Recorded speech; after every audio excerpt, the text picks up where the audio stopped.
everyone. Today we are diving into the world of visual information and media. In an age where we are constantly bombarded with data, how we see and interpret information is more important than ever.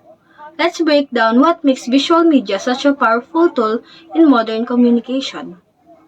First, visual media comes in many forms, and we interact with them daily. Here are some of the most common types included. Number 1. Photography and video. Ang photography at video ang itinuturing na pinakamakapangyarihang paraan para kumuha ng raw reality. Hindi tulad ng drawing, ang mga ito ay nagbibigay ng proof o katibayan na ang isang bagay ay totoong nangyari. Dahil sa taas ng detalye at emosyong dala nito, mas madaling kumonekta ang tao sa mensahe. Example, isang documentary tungkol sa polusyon sa dagat.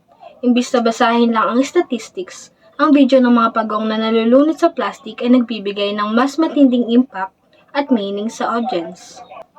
Number 2. Screenshots. Ang screenshots naman ay nagsisilbing digital evidence o mabilis ng kopya ng kung ano ang nakikita sa screen ng computer o cellphone. Ito ang pinaka-practical na paraan para mag-save ng impormasyon na maaaring magbago o mawala tulad ng post o chats. Example, kapag nag-transfer ka ng pera, imbis na i-chat mo lang na nakapagbayad ka na, mas kampante ang kapilang panig kung magpapadala ka ng screenshot ng transaction summary. Infographics in visual media are pictures that explain information in a simple and clear way. They use images, charts, symbols, colors, and a few short words instead of long paragraphs. This makes it easier for people to understand ideas quickly. Infographics help turn hard or boring information into something interesting and easy to remember because people understand pictures faster than a lot of text. Memes. Memes are pictures, videos, or graphics with short text that are usually funny or relatable. They spread quickly on social media. Memes are used to express opinions, react to situations, or share ideas in a creative and entertaining way. Memes show how people use visual media to communicate messages quickly and influence others. Comic strips or cartoons are drawing arranged in panels that tell a story. They combine images and short dialogues to share ideas, lesson, or entertainment. Some comics are funny, while others talk about serious social issues. Comics helps us understand how visuals and words work together to send clear messages to the audience. Second is the purpose of visual information. What is gain attention? Gain attention is the first part of our report or presentation where you immediately catch the interest of your audience. Its purpose is it's to make them pay attention, listen, and become interested in your topic. Why it's important?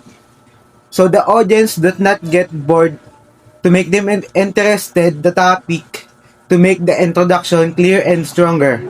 Kumbaga, kinukuha mo yung attention nila at gumagawa ka ng isang bagay para maging focus sila sa mga sinasabi mo. Gain attention is like when you want your friend to listen you. So you say something and interesting first to get their attention is the same effort you need to hook your audience before you start explaining. What create meaning? Create meaning is pretty depressed, low, can making sense of something. Dito, sa create meaning, ang visual ay nagsisilbing mental shortcut para sa ating utak. Habang ang text ay kailangan mo pang basahin ng isa-isa, ang visual naman ay hinahayaan tayong makuha ang buong konsepto sa isang tingin lang.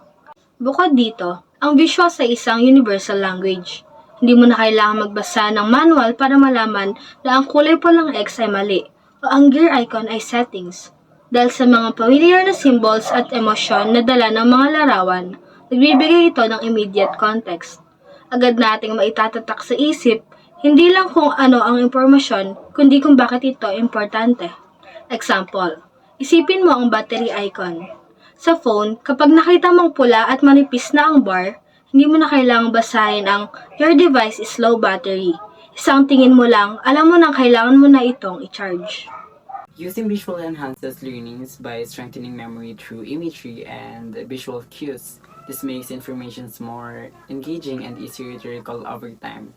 For example, mas madali mong matatanda ng isang historical event kung ito ay may sariling timeline or kahit isang simpleng picture kaysa sa isang simpleng paliwanag or sa isang listahan ng petsa. And last, the characters of visual information. Characters of visual information. Number one, it minimizes text. Minimized text visuals aren't meant to be read like a book. They use images to tell the story so that the audience doesn't get overwhelmed by walls of text. Number two, it incorporates custom design. Custom design effective visuals are tailored specifically for the message they're trying to send, rather than using generic or boring templates. Number 3, it commits to a strong color scheme. It optimized for its platform. This means visual information uses consistent and bold colors to make the content attractive and easy to understand. And last, number 4, it delivers the message quickly. This helps people understand information fast with visuals and minimal text. What is people media? Again, people media refers to an individual themselves that act as a sources, channels of information. So it's like getting information from a real person instead of relying on mass media. What is text information and media? Now, back with text, a simple and adaptable way to share information or ideas written by hand, printed, or shown on screen.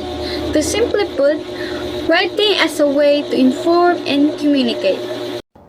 What is visual information and media? Visual information and media is a message or information that we understand through what we see instead of just what we read or hear.